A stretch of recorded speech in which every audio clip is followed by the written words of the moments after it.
అంకము చేరి శైలతనయాస్తన దుగ్ధములానువేళ బాల్యాంక విచేష్ట తుండమున నవలిచన్ గబళింపబోయి ఆ వంక కుచంబుగానక హైవల్లభుహారముగాంచి వే మృణాలాంకుర శంకనంటడు గజాస్యుని కొల్తున భీష్ట సిద్ధికై పుట్టంబుట్ట శరంబునన్ మొలవ నంభోయాన పాత్రంబునన్ నెట్టంగల్గను గాళి కొల్వను పురాణింబందొరంకొండి మీదట్టే వెంట చరింతు తత్సరణి నాకీవమ్మ యోయమ్మ మేల్పట్టున్నా కగుమమ్మ నమ్మితి జుమే బ్రాహ్మి దయాంబోనిధి నమ శివాభ్యాం నవయౌవనాభ్యాం పరస్పరాశ్లిష్టవపుర్ధరాభ్యాం నగేంద్రకన్యాం వృషకేతనాభ్యాం నమో నమ శంకర పార్వతీభ్యాం గురుపాఠీనమవై జలగ్రహమవై కోలంబవై శ్రీనృకేసరి వై భిక్షుడవై హయాననుడవై ష్మాదేవతాభర్తవై ధరణీనాథుడవై దయాగుణ గణోదారుండవై లోకముల్ పరిరక్షించిన నీకు మృకెదను ఇలా భారంబు వారింపవే కృష్ణద్వైపాయనం వ్యాసం సర్వలోకహితే రతం వేదాబ్జ భాస్కరం వందే శమాది నిలయం మునిం అఖండమండలాకారం వ్యాప్తం ఏన చరాచరం తత్పదం దర్శితం ఏన తస్మై శ్రీ గురవే నమః. ఓం శ్రీ మహాగణాధిపతయే నమః. శ్రీ మహాసరస్వత్యై నమః. శ్రీ ఉమామహేశ్వరాయై నమః. శ్రీకృష్ణ పరబ్రహ్మణే నమః. శ్రీ గురుభ్యో నమః. మాతృదేవో భవ, పితృదేవో భవ, ఆచార్యదేవో భవ, అతిథిదేవో భవ. శ్రీ వినాయక శ్రీవాణి శ్రీలతల్లి శ్రీగిరితనయ శ్రీకంఠ శ్రీనివాస పంకజాసన మిముదొల్త ప్రస్తుతించి వ్రాయభూనితి భక్తితో పద్యములను గీతకారుడు నుడివిన గీత పైన. అందరికీ నమస్కారం. నా భగవద్గీత యూట్యూబ్ ఛానల్కి మీకు అందరికీ సుస్వాగతం. మనం శ్రీమద్ భగవద్గీత 6వ అధ్యాయం ఏంటంటే ఆత్మ సంయమ యోగంలో కిందటి భాగంలో 19వ శ్లోకం వరకు తెలుసుకున్నాము. ఈ భాగంలో మరికొన్ని శ్లోకాలు తెలుసుకుందాం. ఈ ఆత్మ సంయమ యోగంలో దీన్నే ధ్యాన యోగం అని కూడా అంటారు. ఇప్పటివరకు ఏం జరిగింది అనేది ఒకసారి మనం చూసుకున్నట్టయితే కనుక శ్రీకృష్ణ పరమాత్మ అర్జునుడితో చెప్తున్నాడు, కర్మఫలాలని కోరకుండా ఎవరు కర్తవ్య కర్మలను ఆచరిస్తారో అతడే సన్యాసి, అతడే యోగి. అంతేగాని అగ్నిహోత్రాన్ని, తపస్సుని, దానాన్ని ఇటువంటి కర్మలన్నింటినీ వదిలిపెట్టేసిన వాడు సన్యాసి కాదు, యోగి కాదు. అర్జున, పెద్దలు సన్యాసం అని దేని చెప్తారో అదే నిష్కామ కర్మానుష్ఠానం అని తెలుసుకో. ఫల సంకల్పం త్యాగం చేయకుండా ఎవరు యోగి కాలేరు. ఈ ఫల సంకల్పం రెండిటికి సమానమే, ధ్యాన యోగానికి కర్మయోగానికి కూడాను. ధ్యాన యోగాన్ని అధిరోహింపదలిచినటువంటి మునికి నిష్కామ కర్మాచరణం వల్లనే ప్రయోగం కలుగుతుంది, యోగప్రాప్తి కలుగుతుంది. అటువంటి మునికి సర్వ సంకల్పాలని త్యజించడమే మోక్షప్రాప్తికి మూలము. ఇంద్రియ విషయాల పట్ల, వాటికి సాధనాలైనటువంటి కర్మలపైన ఆసక్తి లేకుండా సర్వ సంకల్పాలని త్యాగం చేసిన వాడు యోగారూఢుడు అని చెప్పబడతాడు. వివేకయుక్తమైనటువంటి మనసుతోటి మానవుడు తనను తాను సంసార సాగర్ నుంచి ఉద్ధరించుకోవాలి. ఎప్పుడూ విషయాలమైన మోజుబడి మనస్సుని అధోగరికి జారనివ్వకూడదు. ఎందుకంటే మనస్సే మనుషుడికి ముక్తికి సాయం చేసే బంధువు అవుతుంది. ఆ మనస్సే విషయాల మీద ఆసక్తి పొందినట్టయితే కనుక అతన్ని అధోగతికి పాలు చేసేటువంటి శత్రువు అవుతుంది. వివేకయుక్తమైన ఏ మనస్సు చేత దేహము ఇంద్రియాలు వశీకృతం అవుతున్నాయో ఆ మనస్సే ఆత్మకి బంధువు అవుతుంది. ఎందుకంటే స్వేచ్ఛా ప్రవృత్తి లేకుండా ఆ మనస్సే ముక్తికి సహాయపడుతుంది. కానీ అలాంటి కానివానికి వివేకరహితమైనటువంటి మనస్సు స్వేచ్ఛా ప్రవృత్తి చేత అతన్ని శత్రువు వలె అతనికి శత్రువు వలె అపకారం చేయడానికి సిద్ధపడుతుంది. జితేంద్రియుడు ప్రశాంత చిత్రుడు అయినటువంటి సన్యాసి శీతలము ఉష్ణము, సుఖము దుఃఖము, సన్మానము తిరస్కారము ఇలాంటి ద్వంద్వాల యందు చెలించకుండా పరమాత్మ యందే ఎప్పుడు సమాహితుడై ఉంటాడు. శాస్త్ర జ్ఞానాన్ని పొంది పరితృప్తి పొందినవాడు, ఇంద్రియాలను జయించినవాడు, నిర్వికారుడు, మట్టి రాయి బంగారం పట్ల సమానమైన దృష్టి కలిగినవాడు మాత్రమే యోగి అని యోగారూఢుడని చెప్పబడతాడు. సుహృదుడు అంటే మంచి హృదయం కలిగినవాడు, మిత్రుడు, శత్రువు, ఉదాసీనుడు, మధ్యస్థుడు, విరోధి, బంధువులు, సదాచార సంపన్నులు, దురాచారులు వీళ్ళందరి యందు కూడాను ఎవరైతే సమబుద్ధి కలిగి ఉంటారో అతడే యోగారూఢుడు. అటువంటి యోగి కాదలిచిన వాడు ఎవ్వరూ లేని చోట ఏకాంతంగా ఉండి ఆశలు ఏమీ లేకుండా ఇతరుల నుంచి ఏమీ గ్రహించకుండా దేహాన్ని ఇంద్రియాల్ని వశపరుచుకుని ఆత్మను నిరంతరము పరమాత్మ యందే ఉంచాలి.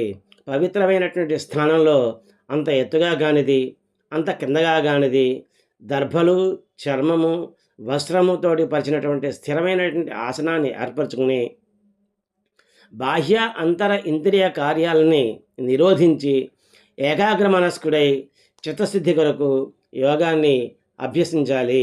అలా అభ్యసించేటప్పుడు అతని శరీరం తల కంఠము కూడాను నిటారుగా నిశ్చలంగా స్థిరంగా సమానంగా నిలిపి కదలకుండా దిక్కులు చూడకుండా దృష్టిని ముక్కు కనులపై నిలిపి ప్రశాంత చిత్తుడై భయం లేకుండా బ్రహ్మచర్యావతాన్ని పాటిస్తూ మనస్సును నియంత్రించి చిత్తాన్ని నా యందు నిలిపి అంటే భగవంతుని యందు నిలిపి భగవంతుని మాత్రమే భావిస్తూ నిశ్చలంగా ఉండాలి. యోగి ఈ విధంగా నిరంతరం నియంత్రించిన మనస్సు కలిగినాడు వాడే మనస్సును సమాధానపరుస్తూ భగవంతుని అధీనంలో ఉన్నటువంటి మోక్షం అనే శాంతిని పొందుతాడు. అర్జున, ఎక్కువ భుజించేవాడికి ధ్యానం కుదరదు, అలానే ఏమీ తినవానికి కూడా ధ్యానం కుదరదు. అలాగే ఎక్కువ నిద్రించేవానికి ధ్యానం కుదరదు. అలాగే నిద్రపోకుండా మేల్కొని ఉండేవాడికి కూడా ధ్యానం కుదరదు. పరిమితమైనటువంటి ఆహార విహారాలు కలిగి జపము తపము మొదలైన కర్మల్లో చేయవలసినటువంటి ప్రయత్నం చేస్తూ పరిమితమైనటువంటి జాగరణ కలిగి ఉన్నవానికి సంసార దుఃఖాన్ని పోగొట్టేటువంటి ధ్యానం కుదురుతుంది. మనస్సును పూర్తిగా వశంలో ఉంచుకొని దాన్ని పరమాత్మ యందే స్థిరంగా నిలిపినవాడు సర్వభోగాల యందు స్పృహ లేనివాడే యోగి అని చెప్పబడుతున్నాడు. ఆత్మయోగం అభ్యసించేవాని చిత్తం ఎలా ఉండాలంటే గాలిలోని చోట ఉండే దీపశిఖలాగా అచంచలంగా ఉండాలి. అలా ఉంటుంది అని చెప్పేసి స్మృతులలో చెప్పబడింది అని చెప్పేసి చెప్పాడు. ఇంతవరకు మనం కిందటి భాగంలో తెలుసుకున్నాం. ఈ భాగంలో 20వ శ్లోకం నుంచి మరికొన్ని శ్లోకాలని తెలుసుకుందాం. ఓం శ్రీ పరమాత్మనే నమః. శ్రీమద్భగవద్గీత అథ షష్ఠోऽధ్యాయః ఆత్మసంయమయోగః. 20వ శ్లోకం. యత్రో పరమతే చిత్తం నిరుద్ధం యోగసేవయా యత్ర చైవాత్మనాత్మానం పశ్యన్నాత్మని తుష్యతి. శ్లోకం మళ్ళీ ఇంకొకసారి చూద్దాం. యత్రో పరమతే చిత్తం నిరుద్ధం యోగసేవయా యత్ర చైవాత్మనాత్మానం పశ్యన్నాత్మని తుష్యతి. ఇది శ్లోకం. ఈ శ్లోకం యొక్క పదవిభాగాన్ని ఇప్పుడు తెలుసుకుందాం. యత్రః ఉపరమతే, యత్రో అపరమతే అవుతుంది. చిత్తం నిరుద్ధం యోగసేవయా యత్రః యత్ర చ ఆత్మన యత్ర చైవాత్మన అవుతుంది. ఆత్మానం ఎత్ర చైవాత్మనాత్మానం అవుతుంది. పశ్యన్ ఆత్మని ఏవ, పశ్యన్ ఆత్మని తుష్యతి అవుతుంది. అది ఈ పదవిభాగం తెలుసుకున్నాం కదా. ఇప్పుడు ఈ పదాలన్నిటికీ అర్థాలు తెలుసుకుందాం. ఎత్ర ఎప్పుడైతే ఉపరమైతే శాంతిని పొందుతుందో, ఏది చిత్తం మనస్సు, నిరుద్ధం నియమింపబడినటువంటి యోగ సేవయ యోగాభ్యాసంతో ఎప్పుడైతే మనస్సు నియమించినటువంటి యోగాభ్యాసంతో శాంతిని పొందుతుందో, ఎత్ర చ మళ్ళీ ఎప్పుడు ఆత్మన శుద్ధమైనటువంటి మనస్సుతో ఆత్మానం ఆత్మను పశ్యన్ చూస్తూ ఆత్మని ఏవా ఆత్మయందే తుష్యతి ఆనందిస్తుందో. ఈ 20వ శ్లోకం నుంచి 24వ శ్లోకాల వరకు అన్నీ ఒక శ్లోకానికి ఒక శ్లోకం అనుసంధానించబడి ఉంటుంది. అందుకని చెప్పేసి పద్యాలు కూడా 24వ శ్లోకం అయిన తర్వాత చివరిని 24వ శ్లోకం తర్వాత అన్ని శ్లోకాలకి 20 నుంచి 24 వరకు ఉన్నటువంటి ఈ 5 శ్లోకాలకి 4 పద్యాలు వ్రాయబడ్డాయి. ఆ 4 పద్యాలు కూడాను 24వ శ్లోకం తర్వాత చెప్పబడతాయి. ఇప్పుడు ఈ పరమాత్మ ఏం చెప్తున్నాడు?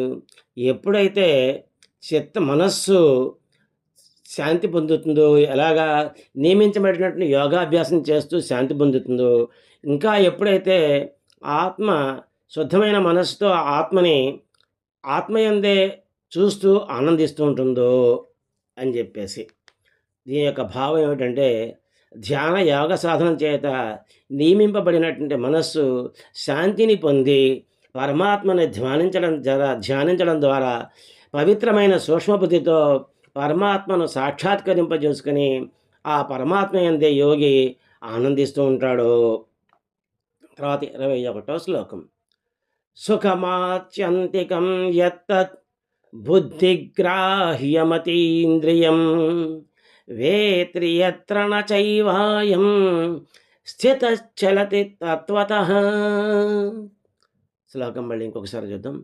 సుఖమాత్యంతికం యత్తత్ బుద్ధిగ్రాహ్యమతీంద్రియం వేత్రి యత్ర న చైవాయం స్థితశ్చలతి తత్వతః. ఈ శ్లోకం యొక్క పద విభాగాన్ని చూద్దాం. సుఖం ఆత్యంతికం, సుఖమాత్యంతికం, యత్ తత్ బుద్ధిగ్రాహ్యం అతీంద్రియం, బుద్ధిగ్రాహ్యం అతీంద్రియం అవుతుంది. వేత్తి యత్ర చ అయం చ అయం స్థిత ఏవ న చలతి తత్వతః. ఇది ఈ శ్లోకం యొక్క పద విభాగం. ఈ పదాలన్నిటికీ అర్థాలు తెలుసుకుందాం. అప్పుడు సుఖం అంటే ఆనందాన్ని, ఎటువంటి ఆనందం అది? ఆత్యంతికం అనంతమైనటువంటి ఆనందాన్ని, యత్ ఏ తత్ ఆ బుద్ధిగ్రాహ్యం బుద్ధికే గ్రాహ్యమైనది, అతీంద్రియం ఇంద్రియాలకి గ్రాహ్యం కాదు, అంటే ఇంద్రియాలకి తెలియదు. ఆ ఆనందం ఏదైతే ఉంటుందో అనంతమైనటువంటి ఆనందం పరమాత్మ అందే ఆనందిస్తుంటాడని చెప్పాడు కదా. ఆ ఆనందం ఏదైతే ఉందో ఆ అనంతమైన ఆనందం బుద్ధికి మాత్రమే తెలుస్తుంది, ఇంద్రియాలకి తెలియదు. వేత్తి తెలుసుకో అని తెలుసుకో. యత్రచ మళ్ళీ ఇంకా ఎక్కడైతే అయం ఈ యోగి స్థిత ఏవ తత్వంలో స్థితమై నచలతి చలించకుండా ఉంటాడో, తత్వతః ఆత్మస్వరూపం నుంచి. ఇంకా ఈ యోగి అయిన వాడు ఎక్కడైతే తత్వంలో స్థితంగా ఉండి ఆత్మస్వరూపం నుంచి చలించకుండా ఉంటాడో, అది తర్వాత మళ్ళీ 22వ శ్లోకంలో దీని భావం ఇంకా ఉంటుందన్నమాట. ఈ శ్లోకం యొక్క భావం ఏమిటంటే, ఏ స్థితిలో యోగి ఇంద్రియాలకు తెలియనిది బుద్ధికి మాత్రమే తెలిసేది అయినటువంటి ఇంద్రియ గ్రాహ్యం కానిది బుద్ధి గ్రాహ్యమైనటువంటిది అనంతమైన సుఖాన్ని అనుభవిస్తాడో, మరియు ఆ స్థితిలో ఉంటే యోగి ఆత్మతత్వం నుంచి కొంచెం కూడా చలించకుండా ఉంటాడు అని చెప్పేసి చెప్తున్నాడు. ఆ తర్వాత దీనికి తర్వాత చెప్తున్న శ్లోకం ఏమిటంటే 22వ శ్లోకంలో. 22వ శ్లోకంలో పరమాత్మ ఇంకా ఏం చెప్తున్నాడో ఒకసారి చూద్దాం. యం లబ్ధ్వా చాపరం లాభం మన్యతే నాధికం తతః యస్మిన్ స్థితో న దుఃఖేన గురుణాపి విచాల్యతే. శ్లోకం మళ్ళీ ఇంకొకసారి. యం లబ్ధ్వా చాపరం లాభం మన్యతే నాధికం తతః యస్మిన్ స్థితో న దుఃఖేన గురుణాపి విచాల్యతే. ఈ శ్లోకం యొక్క పదవిభాగం తెలుసుకుందాం. యం చ లబ్ధ్వా అపరం, చ అపరం, చ ముందుకు వచ్చింది, అపరం, చ అపరం అవుతుంది అనమాట. లాభం మన్యతే న మన్యతే అధికం, నా అక్కడికి వెళ్తుంది అనమాట. నా మన్యతే అధికం తతః యస్మిన్ స్థితః యస్మిన్ స్థితో దుఃఖేన అపి గురుణ అపి అవుతుంది. విచాల్యతే న విచాల్యతే, ఆ న దుఃఖేన అన్న దగ్గర నా ఇక్కడికి వచ్చి న విచాల్యతే అవుతుంది అనమాట. ఇది పదవిభాగం. ఈ పదాలకి ఇప్పుడు అర్థాలు తెలుసుకుందాం. ఏం చ అంటే ఇంకా మళ్ళీ దేనిని, లబ్ధ్వా పొందితే, అపరం ఇతరమైనటువంటి అంటే ఈ లోకానికి సంబంధించినటువంటి కాకుండా పరలోకానికి సంబంధించినటువంటి లాభాన్ని న మన్యతే తలపడో, అధికం ఎక్కువగా, తత దానికంటే, యస్మిన్ ఏ ఆత్మయందు, స్థిత ఉంటే, దుఃఖేన అపి దుఃఖంతో కూడా, గురుణ గొప్పదైన, న విచాల్యతే చెలింపబడడో. అంటే ఏంటన్నమాట, ఏ స్థితిని పొందినట్టయితే గనక భావం చెప్తున్నాడు. ఏ స్థితిని పొందినట్టయితే గనక యోగి ఇతరమైనటువంటి లాభాలని, ఈ లోకంలోకి సంబంధించినటువంటి లాభాలని ఎక్కువగా అనుకోడు, ఎక్కువగా తలుచుకోడు, ఎక్కువగా భావించడు, అవే ఎక్కువని అనుకోడు. దేని యందు స్థితమైతే గొప్పమైనటువంటి దుఃఖాల చేత కూడా చెలింపకుండా ఉంటాడు. ఎటువంటి దుఃఖం కలిగినా కూడా, ఎటువంటి బాధ కలిగినా కూడా చెలించకుండా, ఎటువంటి కష్టం కలిగినా కూడా చెలించకుండా ఉంటాడు అని చెప్పేసి చెప్తున్నాడు అన్నమాట. ఆ తర్వాత 23వ శ్లోకంలో దీనికి ఇంకా అనుసంధానించబడి ఉంటుంది. 23వ శ్లోకం. ఆ 23వ శ్లోకం ఇప్పుడు మనం తెలుసుకుందాం. తం విద్యా దుఃఖ సంయోగ వియోగం యోగ సంజితం సన్నిశ్చయేన యోక్తవ్యో యోగో నిర్విణ్ణ చేతసా. శ్లోకం మళ్ళీ ఇంకోసారి చూద్దాం. తం విద్యా దుఃఖ సంయోగ వియోగం యోగ సంజ్ఞితం సనిశ్చయేన యోక్తవ్యో యోగో నిర్విణ్ణ చేతసా. ఈ శ్లోకం యొక్క పద విభాగాన్ని ఇప్పుడు తెలుసుకుందాం. తం విద్యాత్ దుఃఖ సంయోగ వియోగం, విద్యా దుఃఖ సంయోగ వియోగం అవుతుంది. యోగ సంజ్ఞితం సహా నిశ్చయేన సనిశ్చయేన అవుతుంది. యోక్తవ్య యోగ అనిర్విణ్ణ చేతస అంటే యోక్తవ్యో యోగో అనిర్విణ్ణ చేతస, యోగో నిర్విణ చేతస అవుతుంది. నిర్విణ్ణ చేతస, యోక్తవ్యో యోగో నిర్విణ్ణ చేతస అవుతుంది. అంటే ఈ శ్లోకం యొక్క అర్థాలు ఇప్పుడు పదవిభాగం తెలుసుకున్నాం కదా, అర్థాలు తెలుసుకుందాం. ఈ శ్లోకంలో ఈ పదాలన్నిటికీ అర్థాలు తెలుసుకుందాం. తం ఆ విద్యాత్ తెలుసుకోవాలి. ఏంటి? దుఃఖ సంయోగ వియోగం, దుఃఖం అనేటువంటి సంయోగాన్ని, ఆ దుఃఖ సంబంధాన్ని ఇందాక చెప్పాడు కదా, దుఃఖాల చేత కూడా చెలించకుండా ఉంటాడు అని చెప్పేసి, ఆ దుఃఖ సంబంధమైన దాన్ని దూరము చేసేటువంటి స్థితిని దుఃఖ సంయోగ వియోగం అంటే ఆ దుఃఖ సంయోగాన్ని వియోగం చేసేది, అంటే దుఃఖం యొక్క సంబంధాన్ని వియోగం అంటే దూరం చేసేటువంటిది యోగ సంజ్ఞితం యోగమనబడే దానిని సహా ఆ నిశ్చయేన పట్టుదలతో యోక్తవ్య అభ్యసించాలి.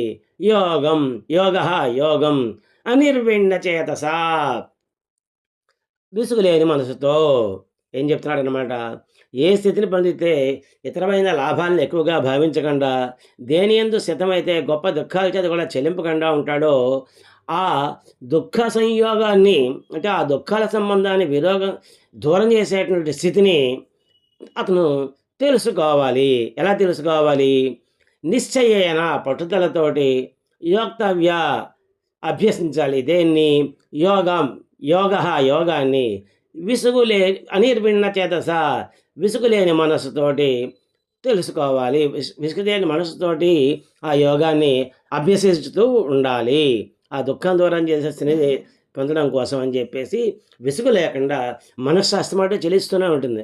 అయినాక బుద్ధితోటి దాన్ని బంధించి ఆ దుఃఖాలయందు సుఖాలయందు ఎటువంటి ఆసక్తిని పొందకుండా వాటన్నిటిని వదిలిపెట్టేసి ఇతరమైనటువంటి ఏ విషయాల్ని పట్టించుకోకుండా నిశ్చయంతో పట్టుదలతోటి ఆ యోగి విసుగులేని మనస్సుతోటి దాన్ని వెళ్ళిపోతూ ఉంటే మళ్ళీ దాన్ని తీసుకొచ్చి మళ్ళీ కూర్చోబెట్టి చేస్తూ అలాగా విసుగులేని మనస్సుతోటి యోగాన్ని అభ్యసించాలి, పట్టుదలతోటి అభ్యసించాలి అని చెప్తున్నాడు అన్నమాట. ఈ శ్లోకాలన్నింటిలోనూ కూడాను యోగాన్ని ఎలా అభ్యసించాలి, మనస్సుని ఎలా నిగ్రహించాలి అనే విషయాల్ని చెప్తున్నాడు అనమాట. ఈ శ్లోకం యొక్క భావం దుఃఖ సంబంధాన్ని దూరం చేసేటువంటి స్థితినే యోగమని గ్రహించు. విసుగులేని మనస్సుతోటి పట్టుదలతో ఈ యోగాన్ని మనం అభ్యసించాలి అని చెప్పేసి చెప్తున్నాడు. తర్వాత శ్లోకం 24వ శ్లోకం. సంకల్ప ప్రభవాన్ కామాన్ త్యక్త్వా సర్వానశేషతః మనసైవేంద్రియగ్రామం వినియమ్య సమంతతః. శ్లోకం మళ్ళీ ఇంకొకసారి. సంకల్ప ప్రభవాన్ కామాన్ త్యక్త్వా సర్వానశేషతః మనసైవేంద్రియగ్రామం వినియమ్య సమంతతః. ఈ శ్లోకం తెలుసుకున్నాం కదా. శ్లోకం యొక్క పద విభాగాన్ని ఇప్పుడు తెలుసుకుందాం. సంకల్ప ప్రభవాన్ కామాన్, సంకల్ప ప్రభవాన్ కామాన్ అవుతుంది.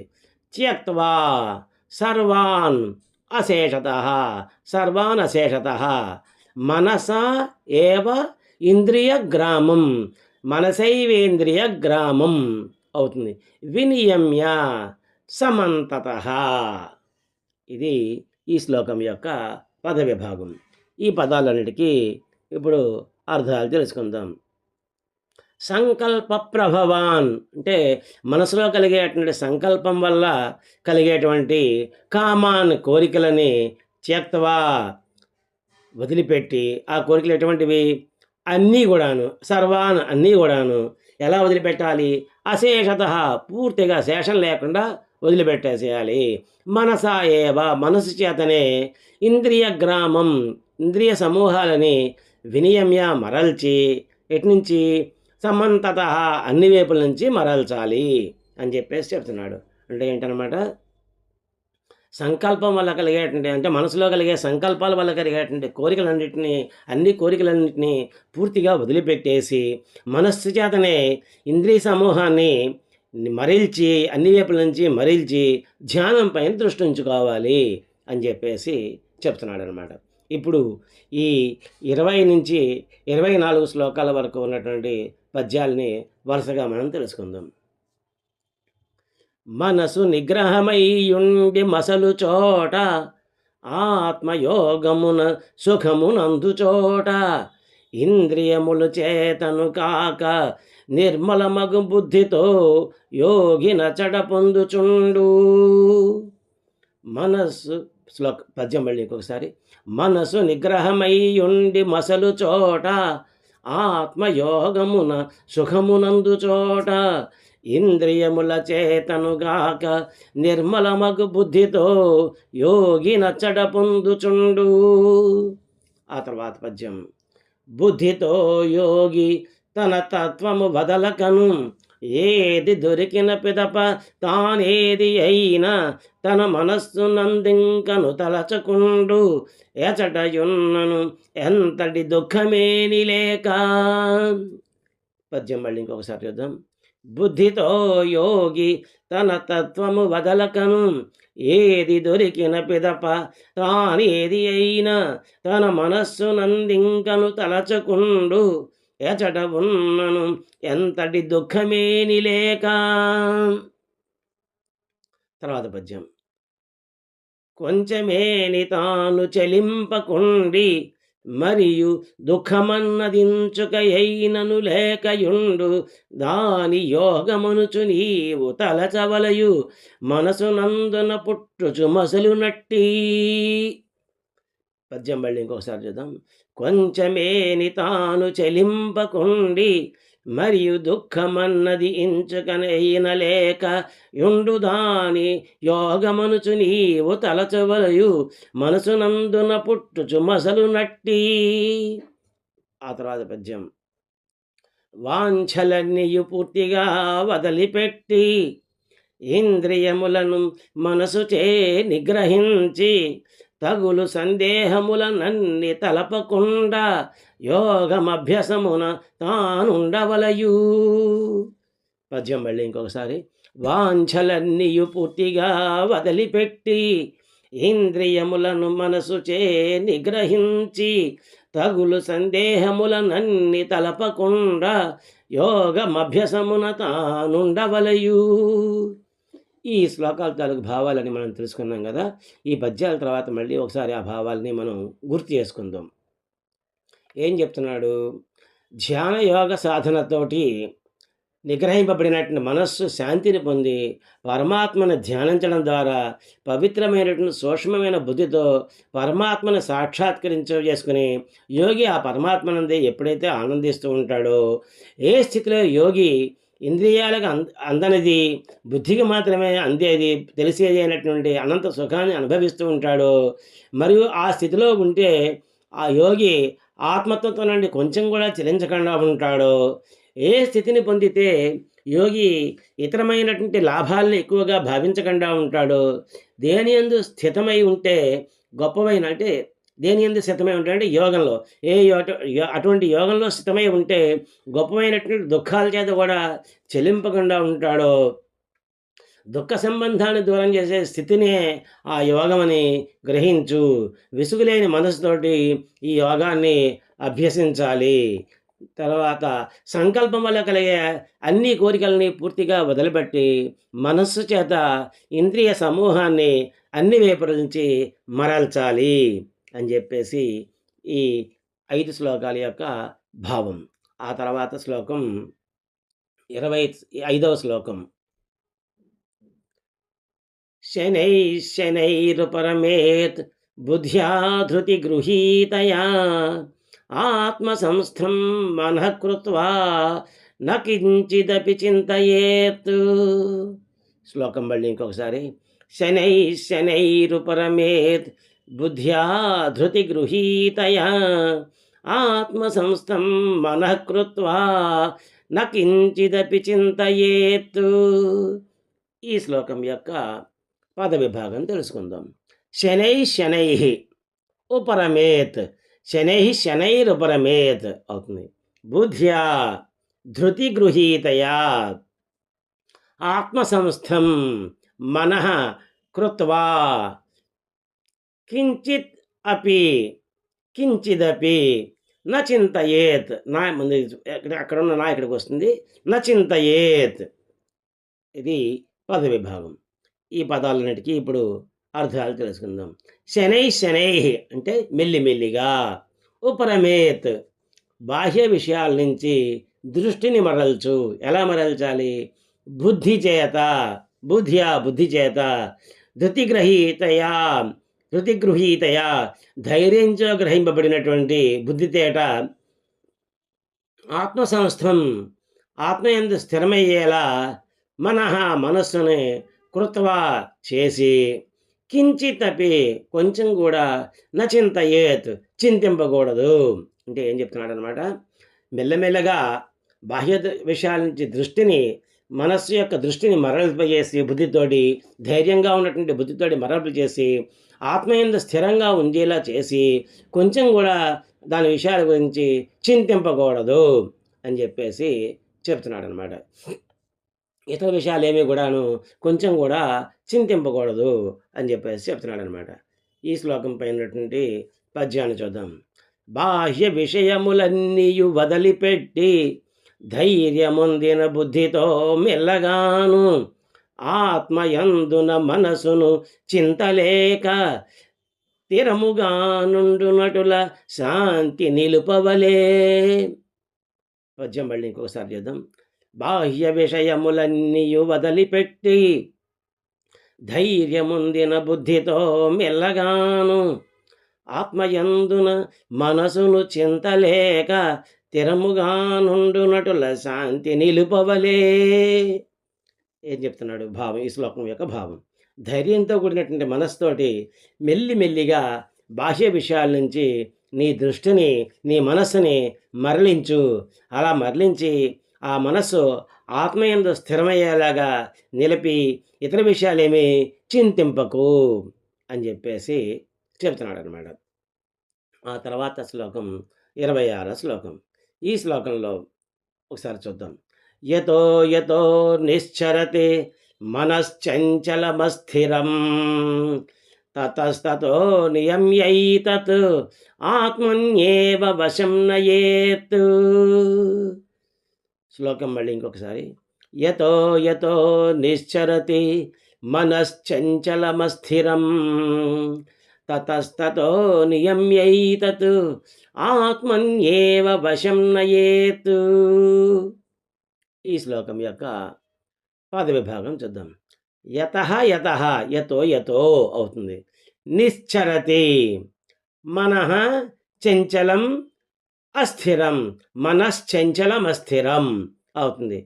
తతస్తతో తతః తతః తతస్తతో అవుతుంది.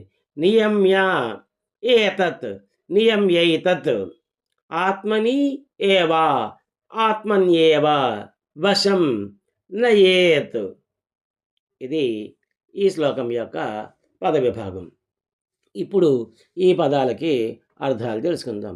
యత యతః యతః యతః ఏ ఏ విషయాల వైపు మనస్సు నిశ్చలతి పరిగెడుతుందో, చంచలం చంచలంగాను పరిగెడుతూ ఉంటుందో, అస్థిరం అస్థిరంగా ఉంటుందో, తతః తథా ఆయా విషయాల నుంచి ఏతత్ ఈ మనస్సుని నియమ్య మరల్చి ఆత్మని ఏవ ఆత్మయందే వశం అధీనం పొందించు.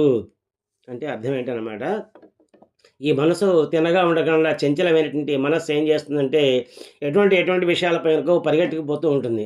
అలా పోయేటప్పుడు ఆ మనుషుని ఆయా విషయాల నుంచి వెనక్కిని మరల్చుకుని ఆత్మయందే స్థిరంగా ఉండేటట్టు చేసుకో అని చెప్పేసి చెప్తున్నాడు అన్నమాట. ఈ శ్లోకం పైనటువంటి పద్యాన్ని చూద్దాం.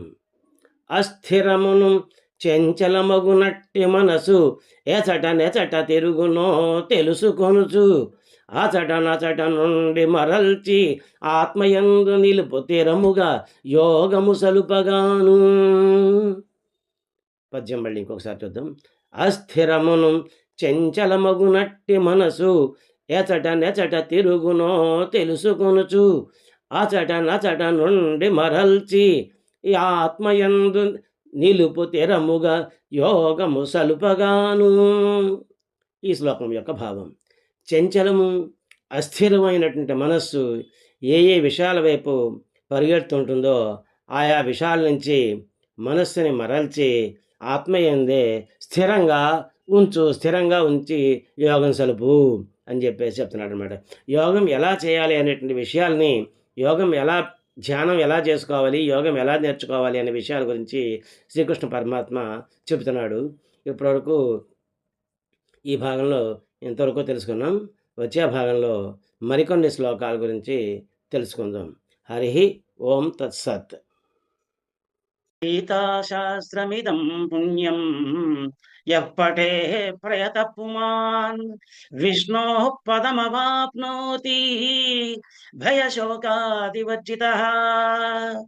ఈ గీతాశాస్త్రాన్ని ఎవరు పఠిస్తారో వారు భయము శోకము లేకుండా విష్ణు సాయుధ్యమును పొందుతారు. అసతోమా సద్గమయ తమసోమా జ్యోతిర్గమయ మృత్యోర్మా అమృతంగమయ. ఓం శాంతి శాంతి శాంతి. ఓం యదక్షరపదభ్రష్టం మాత్రాహీనం చ యద్భవేత్ తత్సర్వం క్షమ్యతాం దేవా నారాయణ నమోస్తుతే. విసర్గబిందు మాత్రాణి పదపాదాక్షరాణి చ న్యూనాని చాతిరిక్తాని క్షమస్వ పురుషోత్తమ. కాయేన వాచా మనసేంద్రియైర్వా బుద్ధ్యాత్మనా వా ప్రకృతే స్వభావాత్ కరోమి యజ్జ సకలం పరస్మై నారాయణాయైతి సమర్పయామి. శ్రీమన్నారాయణాయైతి సమర్పయామి. సర్వే భవంతి సుఖినః సర్వే సంతు నిరామయాః సర్వే భద్రాణి పశ్యంతు మా కశ్చిత్ దుఃఖభాగ్ భవేత్. శ్రియః కాంతాయ కళ్యాణ నిధయే నిధయే ధీనాం శ్రీవేంకట నివాసాయ శ్రీనివాసాయ మంగళం. మంగళం కోసలేంద్రాయ మహనీయ గుణాత్మనే చక్రవర్తి తనూజాయ సార్వభౌమాయ మంగళం. ఉమాకాంతాయ కాంతాయ కామితార్థప్రదాయినే శ్రీగిరీశాయ దేవాయ మల్లినాథాయ మంగళం. ఓం ఏతత్సర్వం శ్రీహరిహర పరబ్రహ్మార్పణమస్తు.